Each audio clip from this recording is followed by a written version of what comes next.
Friends, ഇന്ന് നമ്മളൊരു സ്റ്റിക്കറാണ് ഉണ്ടാക്കാൻ പോണത്. അതും വെറും സ്റ്റിക്കറല്ല, ട്രാൻസ്പെറൻറ്റും കളറും സ്റ്റിക്കറാണ് ഉണ്ടാക്കാൻ പോണത്. അപ്പോൾ നമുക്ക് നേരെ വീഡിയോയിലേക്ക് പോകാം. അപ്പോൾ ഫസ്റ്റ് തന്നെ നമുക്കൊരു പിക്ചർ ട്രേസ് ചെയ്തെടുക്കാം. അപ്പോൾ ഞാൻ പൊതുവേ ട്രേസ് ചെയ്യാറില്ല, പക്ഷേ വേഗം തീരാൻ വേണ്ടിയിട്ട് ഞാൻ ട്രേസ് എടുത്തതാണ്. അപ്പോൾ ഞാൻ ആദ്യം മൊബൈലിൽ ഒരു പിക്ചർ എടുത്തു. നമുക്ക് സ്റ്റിക്കർ ചെയ്ത് ഇതിലാണ് വേണ്ട ആ ഒരു പിക്ചർ എടുത്ത് എന്നിട്ട് അതിൻ്റെ മേലെ കൂടെ പേപ്പർ വെച്ചിട്ട് വരയ്ക്കുകയാണ് ചെയ്തത്. ഞാൻ തീരെ ട്രേസ് എടുക്കാറില്ല, നോക്കി വരക്കാറാണ്. അതുകൊണ്ട് തന്നെ ഇത് സൂം ഔട്ടൊക്കെ ആയി പോകുന്നുണ്ട്. എനിക്ക് തീരെ അറിയില്ല ട്രേസ് എടുക്കാൻ, പക്ഷെ ഞാൻ ട്രൈ ചെയ്ത് നോക്കിയതാണ്. അപ്പോൾ പക്ഷേ കുഴപ്പമില്ലാണ്ട് കിട്ടിയിട്ടുണ്ട്. എനിക്ക് ഇത്തിരി സൂം ഔട്ടൊക്കെ സഹിച്ചു, എന്നാലും അടിപൊളിയായിട്ട് കിട്ടി. അപ്പോൾ ഇത് നല്ലപോലെ അടിപൊളിയായിട്ട് കിട്ടിയിട്ടുണ്ട് വരച്ചിട്ട്. ഇനി നമുക്കൊരു ബ്ലാക്ക് CD മാർക്കർ വെച്ചിട്ട് ഇതിൻ്റെ മേലെ കൂടെ ഒന്ന് വരച്ചു കൊടുക്കാം കേട്ടോ. പ്രത്യേകം ശ്രദ്ധിക്കുക, ബ്ലാക്ക് തന്നെ എടുക്കണം. അതേപോലെ വേറെ കളേഴ്സ് എടുത്തു കഴിഞ്ഞാൽ ബ്ലാക്കിൻ്റെ അത്ര ഭംഗി ഉണ്ടാവില്ല. അപ്പോൾ CD മാർക്കർ എടുത്തു കഴിഞ്ഞാൽ ഇത്തിരി ഭയങ്കര പോയിൻ്റായിട്ട് നമുക്ക് വരയ്ക്കാൻ പറ്റും. അതുകൊണ്ടാണ് ഞാൻ CD മാർക്കർ എടുത്തത്. വേറെ എടുത്താലും കുഴപ്പമൊന്നുമില്ല. പിന്നെ വാട്ടർ പ്രൂഫ് ഉള്ള ഇങ്ക് നോക്കുക കേട്ടോ. രണ്ടിനും അങ്ങനെ തന്നെ വേണം. കാരണം എന്താണെന്ന് വെച്ച് കഴിഞ്ഞാൽ നമ്മളിത് വെള്ളത്തിലൊക്കെ ഇടേണ്ടി വരും. പിന്നെ അതുകൊണ്ട് ഞാൻ അങ്ങനെ ചെയ്യുന്നുള്ളൂ കേട്ടോ. പിന്നെ ഈ ഒരു സ്റ്റിക്കേഴ്സൊക്കെ നമുക്ക് പെട്ടെന്ന് ഉണ്ടാക്കിയെടുക്കാൻ പറ്റും. സിമ്പിളാണ് ഉണ്ടാക്കാൻ. അപ്പോൾ ട്രേസ് എടുക്കാൻ എന്നെ പോലെ ട്രേസ് എടുക്കാൻ ഇഷ്ടമില്ല എന്നുണ്ടെങ്കിൽ ഞാൻ ട്രേസ് എടുത്തതെന്ന് വെച്ചാൽ പെട്ടെന്ന് ആയി കിട്ടാൻ വേണ്ടിയിട്ടാണ്. അപ്പോൾ ട്രേസ് എടുക്കാൻ അറിയണവരെടുക്കുക.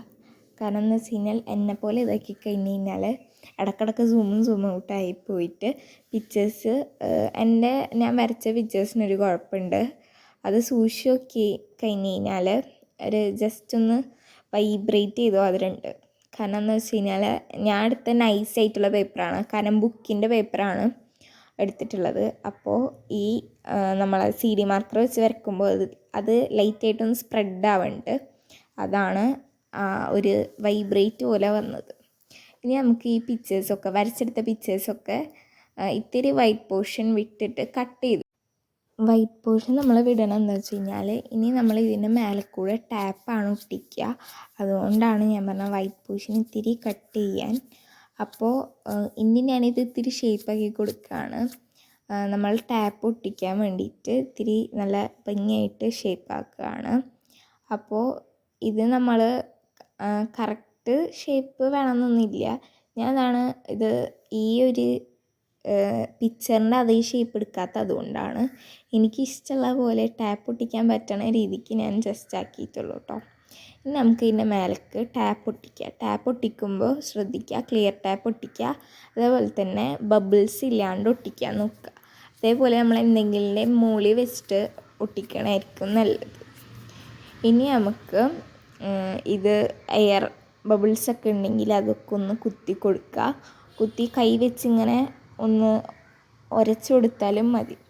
അതിന് ശേഷം നമുക്ക് ആ ഒരു കറക്റ്റ് ഷേപ്പിന് കിട്ടാൻ വേണ്ടിയിട്ട് എന്തെങ്കിലും ബ്ലേഡ് വെച്ചിട്ട് വെട്ടിക്കൊടുക്കാം. അപ്പോൾ ബ്ലേഡ് വെച്ചിട്ട് വെട്ടിക്കഴിഞ്ഞിട്ട് നമുക്ക് കത്രിക വെച്ചിട്ട് അത് കറക്റ്റ് കണ്ടോ, ഞാൻ ആ ഒരു വെള്ള പോർഷനില്ലേ അതിൻ്റെ ഒപ്പം തന്നെ ഞാൻ വെട്ടുന്നുണ്ട്. കാരണം നമുക്ക് ബാക്കിൽ പശ വേണ്ട, ഇതിന് ബാക്കിൽ പശ വേണ്ട. അത് പശ വരുത്താൻ ഒരു ടെക്നിക്ക് ഉണ്ട്, ഞാൻ കാണിച്ചു തരാം. പശ എങ്ങനെ വരിക, പിന്നെ ഇതെങ്ങനെ ട്രാൻസ്പെറൻ്റ് ആവാമെന്ന്. അപ്പോൾ ഇത് ജസ്റ്റ് നമുക്ക് ആ പിക്ചറിൻ്റെ തൊട്ടടുത്തായിട്ട് വെട്ടിക്കൊടുക്കുക. വെട്ടിയിട്ട് അത് നല്ല ക്ലിയർ ആക്കി. ഇനി നമുക്ക് ഇത് ഒരു ബൗളിലേക്ക് ഇത്തിരി വെള്ളം ഒഴിച്ചു കൊടുക്കുക. ഞാൻ സാധാ വെള്ളമാണ് എടുത്തിട്ടുള്ളത്, ഇതിലൊന്നും ചേർത്തിട്ടില്ല, സാധാ വെള്ളമാണ്. എന്നിട്ട് അതിനകത്തേക്ക് നമ്മൾ ഈ ഒരു ടാപ്പ് ഒട്ടിച്ച ആ ഒരു പിക്ചർ ഒന്ന് ഇട്ട് കൊടുത്തതിന് ശേഷം അത് കുതിരാൻ വെക്കുക. നല്ലോണം കുതിരുക. എന്നിട്ട് അതുകൊണ്ട് ഞാൻ ഇത് മാറ്റി വെക്കുകയാണ് കേട്ടോ. ഇതിന് ശേഷം നമുക്ക് അടുത്ത പിക്ചർ എടുക്കാം കേട്ടോ. നമ്മൾ നേരത്തെ വെട്ടി വെച്ച അടുത്ത പിക്ചർ എടുക്കുക. ഇത് നമ്മൾ കളറായിട്ടുള്ള സ്റ്റിക്കറാണ് ഉണ്ടാക്കാൻ പോണത്. അപ്പോൾ ഫസ്റ്റ് തന്നെ ഞാൻ ജസ്റ്റ് ഒന്ന് ഗ്രീൻ കളർ, കാക്ടസ് ആണല്ലോ, അപ്പോൾ ഞാനൊരു ഗ്രീൻ കളറ് മേലെ അടിച്ചു കൊടുക്കുന്നുണ്ട്. ഞാനിപ്പോൾ ഇവിടെ ഗ്ലിറ്റർ പെന്നാണ് എടുത്തിട്ടുള്ളത്. ഗ്ലിറ്റർ പെന്നാകുമ്പോൾ ഇത്തിരി തിളക്കൊക്കെ ഉണ്ടാവുമല്ലോ, ഇതുകൊണ്ട് ഞാൻ ഗ്ലിറ്റർ പെന്നാണ് എടുത്തിട്ടുള്ളത്. ഇത് നമുക്ക് ഏത് കളർ വേണമെങ്കിലും ഉപയോഗിക്കാം. വാട്ടർ കളർ വേണമെങ്കിൽ അത് ഉപയോഗിക്കുക, അല്ലെങ്കിൽ എന്താ പറയുക സ്കെച്ചോ എന്തായാലും ഉപയോഗിക്കുക. ഞാൻ ഈ ഒരു ബ്രൗൺ കളർ സ്കെച്ചിലാണ് ചെയ്തിട്ടുള്ളത്. കാരണം ബ്രൗൺ ഞാൻ ഗ്ലിറ്റർ പെന്നുകൊണ്ട് ചെയ്യുന്നില്ല. കാരണം എന്താ വെച്ച് കഴിഞ്ഞാൽ ഒരു ഗ്രേ പോലത്തെ ഷെയ്ഡ് വരുന്നു, അതുകൊണ്ട് ഞാൻ ചെയ്തില്ല കേട്ടോ. അങ്ങനെ ഇതൊന്ന് പെയിൻറ്റ് ചെയ്തെടുത്തതിന് ശേഷം നമുക്ക് ഇതിൻ്റെ മേലെ കൂടെ ടാപ്പ് ഒട്ടിച്ചെടുക്കാം. ടാപ്പ് നല്ലപോലെ ഒട്ടിച്ചെടുക്കുക. ഇത് ഞാൻ ജസ്റ്റ് ഒരു ഷേപ്പിലാണ് ആദ്യം വെട്ടിയിട്ടുള്ളത്. അപ്പോൾ ഇതിലും എയർ ബബിൾസ് വരാണ്ട് നോക്കുക. കാരണം എന്താ വെച്ച് കഴിഞ്ഞാൽ ഇതിൽ എയർ ബബിൾസ് വന്നു കഴിഞ്ഞാൽ ഇത് ഇത് പൊന്തി നിൽക്കും, അതുകൊണ്ടാണ്. ഇനി നമ്മൾക്കിത് കറക്റ്റ് ഷേപ്പിന് വെട്ടിയതിന് ശേഷം നമ്മൾ നേരത്തെ കുതിർത്താൻ വെച്ച് ആ ഒരു സ്റ്റിക്കർ ഓർമ്മ ഉണ്ടല്ലോ, അതിങ്ങനെ പയ്യെ ഇളകിച്ച് ആ ഒരു പേപ്പർ ഇങ്ങനെ നമ്മൾ ചുരണ്ടെടുത്ത് കഴിഞ്ഞാൽ ആ പേപ്പർ മാത്രമായിട്ട് ഇങ്ങോട്ട് പോരും. ആ പിക്ചർ നമ്മളെ ടാപ്പും ഉണ്ടാവും. അങ്ങനെ അപ്പോൾ നമുക്ക് തോന്നും അയ്യോ ഇതിൻ്റെ പശ പോയല്ലോ എന്ന് തോന്നും. എന്നിട്ട് നമുക്കിത് ഫുള്ള് ഒരു തരി പോലും വരാണ്ട് ചുരണ്ടി എടുക്കുക, വെള്ളത്തിലിടുക, നല്ലോണം ചുരണ്ടി ഇത് നമ്മൾ നല്ല വൃത്തിക്ക് ചെയ്യണം കേട്ടോ. കാരണം ഒരു തരി പേപ്പർ പോലും ഇരിക്കാണ്ട് നമ്മൾ ചെയ്യണം. അപ്പോൾ കറക്റ്റ് ആ ഒരു ബ്ലാക്ക്, അതാണ് ഞാൻ പറഞ്ഞത്, നമ്മൾ വാട്ടർ പ്രൂഫ് ആയിട്ടുള്ള ഏതെങ്കിലും പേനയോ അല്ലെങ്കിൽ CD മാർക്കറോ എന്തോ എടുത്തോട്ടെ, വാട്ടർ പ്രൂഫ് ആയിരിക്കണം. അപ്പോൾ ഇത് നല്ലപോലെ ചുരണ്ടി എടുത്ത് കഴിയുമ്പോൾ ഇത് കറക്റ്റ് ആ ഒരു ഇത് മാത്രം ആ പിക്ചറിൻ്റെ ആ ഒരു ഔട്ട്ലൈൻ മാത്രം ആ ടാപ്പിലേക്ക് വരും.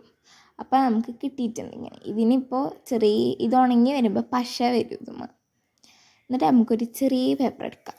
ചെറിയ പേപ്പർ എടുത്തിട്ട് അതുമേലെ കവായി എന്നാണ് ഞാൻ എഴുതാൻ ഉദ്ദേശിച്ചത്. പക്ഷേ നമ്മളെ കൊണ്ടത് ശരിയാവണില്ല. ഞാൻ കുറേ ട്രൈ ചെയ്ത് നോക്കി, ഈ കവായി എന്നുള്ളത് കറക്റ്റ് അങ്ങോട്ട് എഴുതാൻ പറ്റുന്നില്ല. അങ്ങനെ ഞാനിത് വേറെ പേപ്പറിലാണ് കേട്ടോ ഞാനിത് എഴുതിയെടുത്തത്. അപ്പോൾ നമ്മൾ കവായി എന്തിനാണ് എഴുതണമെന്ന് വെച്ച് കഴിഞ്ഞാൽ നമ്മൾ വെക്കാൻ ഉദ്ദേശിക്കുന്ന ആ ഒരു ബോർഡിൻ്റെ മേലേക്ക് വെക്കാൻ വേണ്ടിയിട്ടാണ് ഞാൻ ഈ കവായിന്ന് എഴുതിയത്. അങ്ങനെ നമ്മൾ കവായിന്ന് സക്സസ്ഫുള്ളി എഴുതിയിട്ടുണ്ട്. ഇനി അതിൻ്റെ സൈഡൊക്കെ ഒന്ന് കറക്റ്റ് കട്ട് ചെയ്ത് കൊടുക്കുക കേട്ടോ. അപ്പോൾ സൈഡൊക്കെ കറക്റ്റ് ചെയ്ത് വരുമ്പോഴത്തേക്കും നമ്മളെ സംഭവം വളരെ കുഞ്ഞായിപ്പോവും. അപ്പോൾ ഇത്തിരി വലുത് നോക്കിയെടുക്കുക. എനിക്ക് ആ കുഞ്ഞേതാണ് കിട്ടിയത്, അതുകൊണ്ട് നേരത്തെ വലുതെടുത്ത് പേപ്പർ തീർന്നുപോയി ഗൈസ്, അതാണ് കുഞ്ഞേതെടുത്തത്.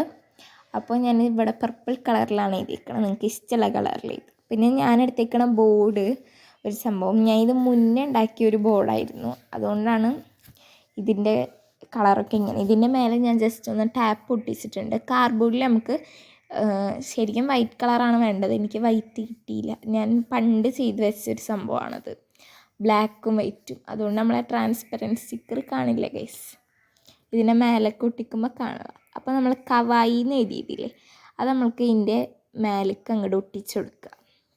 അത് ഒട്ടിച്ച് കൊടുക്കുമ്പോൾ നമ്മളിപ്പോൾ ഇത്തിരിയും കൂടെ ഭംഗിയാവും.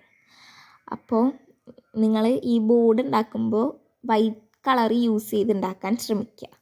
എന്നെ പോലെ ബ്ലാക്ക് എടുത്ത് കഴിഞ്ഞിട്ടുണ്ടെങ്കിൽ നമ്മളുടെ സ്റ്റിക്കേഴ്സ് കാണില്ല. അപ്പോൾ ഇതിൻ്റെ മേലേക്ക് നമുക്ക് ഇനി ആദ്യം ഉണ്ടാക്കിയ കാക്ടസിൻ്റെ ആ ഒരു സ്റ്റിക്കറില്ലേ, അതിൽ ഫെവി സ്റ്റിക്കാണ് ഞാൻ ഒട്ടിച്ചെടുക്കുന്നത്. ഫെവി സ്റ്റിക്ക് ബാക്കിലേക്ക് അപ്ലൈ ചെയ്തതിന് ശേഷം നമുക്ക് ആ ഒരു ബോർഡിലേക്ക് ഇത് ഒട്ടിച്ചെടുക്കുക. നല്ലപോലെ ഫെവി സ്റ്റിക്ക് അപ്ലൈ ചെയ്ത് കൊടുക്കുക കേട്ടോ. ഫെവി സ്റ്റിക്കാണ് നമ്മൾ ഇതിൽ യൂസ് ചെയ്യണത് കേട്ടോ. അപ്പോൾ ഫെവി സ്റ്റിക്ക് ഒട്ടിച്ചിട്ട് നമ്മൾ ആ ബോർഡിലേക്ക് അങ്ങോട്ട് ഒട്ടിച്ചെടുക്കുക. എന്നിട്ട് അടുത്ത് നമ്മളെ ട്രാൻസ്പെറൻറ്റ് സ്റ്റിക്കർ ഉണ്ടല്ലോ, അവൻ ഒട്ടിച്ചെടുക്കുക. ആ ട്രാൻസ്പെറൻറ്റ് സ്റ്റിക്കർ അധികം കാണൂല, കാരണം ഞാൻ പറഞ്ഞില്ലേ ബ്ലാക്കും വൈറ്റുമാണ് എടുത്തത് ഞാൻ, അതുകൊണ്ട് കാണൂല. അപ്പോൾ നമുക്കിത് ഏതെങ്കിലും ബുക്കിൽ ഒട്ടിച്ച് നോക്കാം. അപ്പോൾ ഞാൻ മുന്നേ ചെയ്ത ജേണലിലാണ് ഞാൻ ആ ഒരു കാക്ടസിൻ്റെ ഒട്ടിച്ചിട്ടുള്ളത്. അപ്പോൾ ഇത് അടിപൊളിയായിട്ട് വർക്കായിട്ടുണ്ടായിരുന്നു കേട്ടോ. അപ്പോൾ കറക്റ്റ് കിട്ടിയിട്ടുണ്ട്. പിന്നെ ഞാൻ അടുത്തൊരു പിങ്ക് ജേണൽ ചെയ്തിട്ടുണ്ടായിരുന്നു, അതിലേക്കും നമ്മളെ ഇത് ഒട്ടിച്ചെടുത്തിട്ടുണ്ട്. കാരണം ഇത് സെയിം കളറായ കാരണം എനിക്കത് ആ ഒരു സ്റ്റിക്കർ ഉലിക്കെതിരെ പണിപ്പെട്ടു ഞാൻ അത് ഒട്ടിച്ചെടുത്തിട്ടുണ്ട്. അപ്പോൾ ഇത് അടിപൊളി വർക്കിംഗ് ആണ്. അപ്പോൾ വീഡിയോ ഇഷ്ടപ്പെട്ട എല്ലാവരും ലൈക്ക്, ഷെയർ, സബ്സ്ക്രൈബ്. അപ്പോൾ അത്രേ ഉള്ളൂ. Tata bye, see U.